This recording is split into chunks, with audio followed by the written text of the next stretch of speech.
sebuah mie instan. Suatu hari, ada seorang penjelajah yang memasuki hutan yang amat terpencil. Hingga akhirnya, penjelajah tersebut pun menemukan sebuah suku pedalaman. Sang penjelajah pun merasa sangat bangga karena ia adalah orang pertama yang mengadakan kontak dengan suku tersebut. Karena menurut laporan, tidak pernah ada satu orang pun yang berhasil masuk sampai sejauh ini. Sang penjelajah pun mencoba untuk berkomunikasi dengan orang-orang yang tinggal di sana. Namun ia merasa sangat kesulitan dengan bahasa yang mereka ucapkan. Tiba-tiba, ia mencium sebuah aroma wangi yang menguar. Dan ternyata ada beberapa orang dari suku tersebut yang membuka tasnya. Dan ada beberapa orang lainnya yang tengah menikmati mie instan yang dibawa olehnya. Si penjelajah itu pun tertawa dalam hati karena ia sempat berpikir bahwa mereka adalah suku kanibal. Apakah ada sesuatu yang aneh?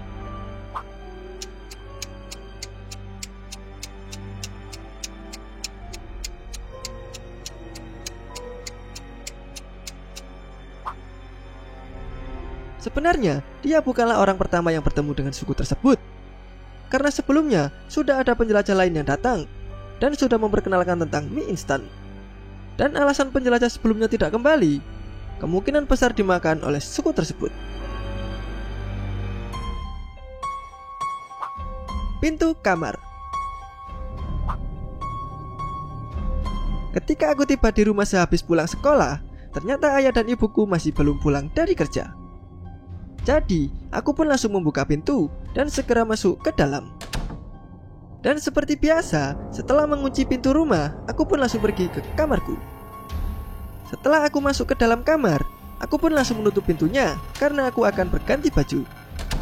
Dan setelah selesai berganti baju, aku ingin segera keluar kamar karena aku ingin menonton televisi. Namun, saat aku hendak membuka pintu kamar, aku sangat terkejut karena pintunya tidak mau terbuka. Padahal, aku tak mengunci pintunya, jadi seharusnya pintunya dapat terbuka dengan mudah. Aku pun sempat berpikir bahwa ada seseorang yang menahan pintunya dari luar. Namun, untunglah kamarku terletak di lantai 1, sehingga aku dapat keluar melalui jendela. Dan saat aku sudah berada di luar, aku bertemu dengan ibuku yang baru saja tiba di depan rumah. Aku pun langsung berlari menuju ibuku dan menceritakan tentang kejadian yang aku alami. Namun, ibuku justru malah tertawa karena ia tak mempercayai semua perkataanku. Setelah itu, kami berdua pun masuk dan ibuku pun langsung mencoba untuk membuka pintu kamarku. Ternyata, pintu kamarku itu terbuka dengan sangat mudah. Dan ibu juga sempat mengatakan bahwa rumah ini memang sudah tua, sehingga wajar kalau pintunya sudah rusak. Setelah itu, ibu langsung meninggalkanku sambil tertawa. Aku pun merasa sedikit malu karena aku sempat berpikir yang aneh-aneh. Apakah yang sebenarnya terjadi?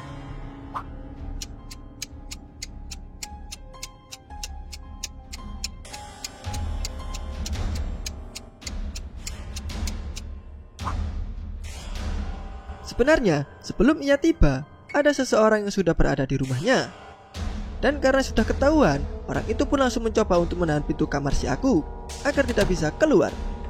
Dan kemungkinan besar, orang tersebut adalah seorang pencuri.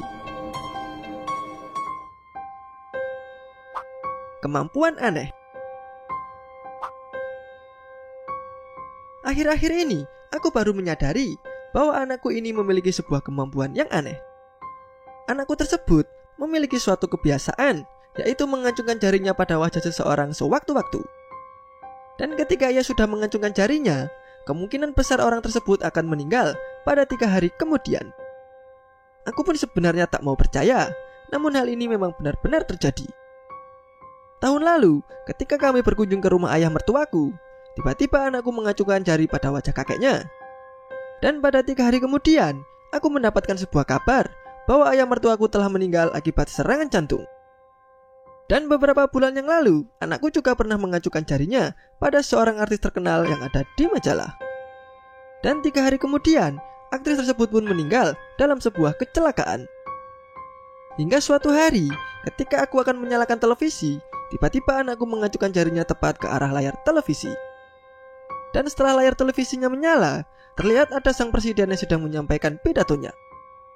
Aku pun tidak menyangka bahwa presiden akan meninggal pada 3 hari ke depan. Apakah ada sesuatu yang janggal?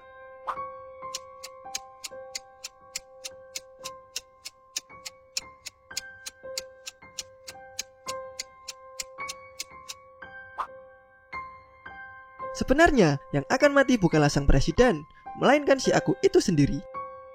Karena saat si anak mengacungkan jarinya, televisinya masih dalam keadaan mati.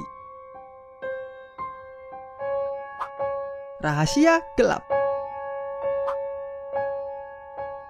Beberapa bulan yang lalu, aku mendapatkan sebuah telepon dari teman lamaku yang bernama Amanda.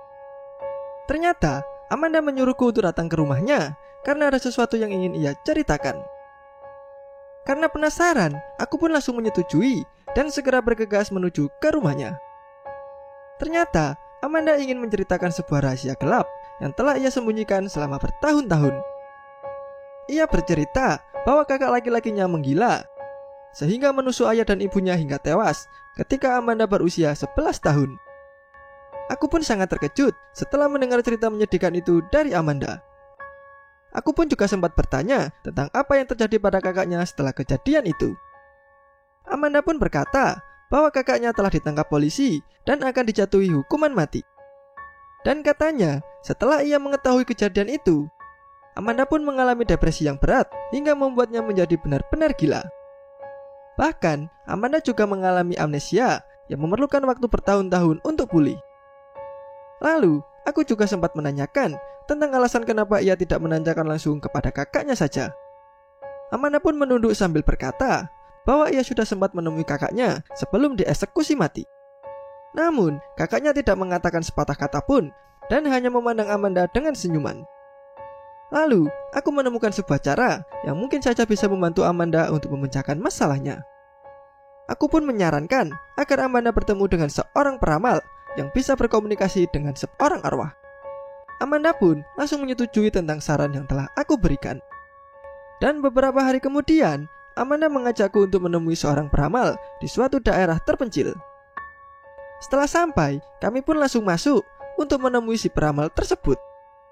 Tiba-tiba, sang peramal pun menyalakan lilinnya sambil berkata tentang masalah apa yang ingin Amanda tanyakan.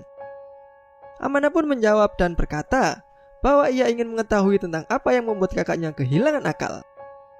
Dengan suara lirih, sang peramal pun menjawab bahwa sebenarnya kakak laki-lakinya itu sepenuhnya sadar dan tidak pernah gila. Lalu, Amanda pun kembali bertanya tentang apa yang membuat kakaknya tega untuk membunuh kedua orang tuanya. Si peramal pun berkata bahwa sebenarnya kakaknya hanya bertanggung jawab atas kematian satu orang saja. Tiba-tiba, Amanda pun menyadari semua itu dan mulai meneteskan air mata. Apakah yang sebenarnya terjadi?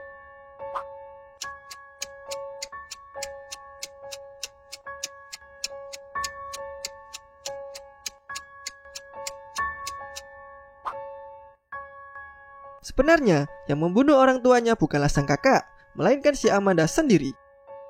Karena Amanda sempat amnesia, maka kakaknya lah yang menggantikan hukuman tersebut. Gedung asrama. Ketika aku sedang internetan di kamar, tiba-tiba aku merasa ingin buang air kecil. Meskipun ini sudah lewat tengah malam, aku harus tetap pergi ke kamar mandi karena aku sudah tidak tahan. Kamar mandinya berada di lantai 1 dan kondisinya cukup gelap di sana. Aku pun mencoba untuk berjalan dengan perlahan-lahan agar tidak membangunkan seisi asrama. Dan menurut cerita yang aku dengar, gedung asrama yang aku tempati ini cukuplah angker. Namun aku tidak mempermasalahkannya karena di sini aku bisa menggunakan wifi sepuasnya. Dan ketika aku sampai, aku pun langsung membuka pintu dan mencoba untuk menyalakan lampunya. Ternyata kamar mandinya sama seperti kamar mandi di tempat umum, namun sangatlah besar. Sehingga di dalamnya dibuat bersekat-sekat agar cukup untuk mandi bergiliran bagi seluruh penghuni asrama. Kemudian, aku pun langsung membuka salah satu bilik dan langsung masuk ke dalam. Tiba-tiba, aku mendengar suara wastafel yang menyala dan suara seseorang yang sedang mencuci tangan. Setelah itu, suara dari air kerannya mati dan terdengar seperti ada yang keluar. Aku pun sempat berpikir tentang siapakah yang barusan berada di kamar mandi. Padahal, jam sudah menunjukkan lewat tengah malam, namun masih saja ada yang begadang. Dan setelah selesai, aku pun langsung kembali sambil sedikit tertawa karena aku baru menyadari bahwa aku sendiri juga sedang begadang. Apakah ada sesuatu yang janggal? Dan bagi kalian yang bisa menjawab soal riddle yang terakhir, silakan tulis jawaban kalian di kolom komentar.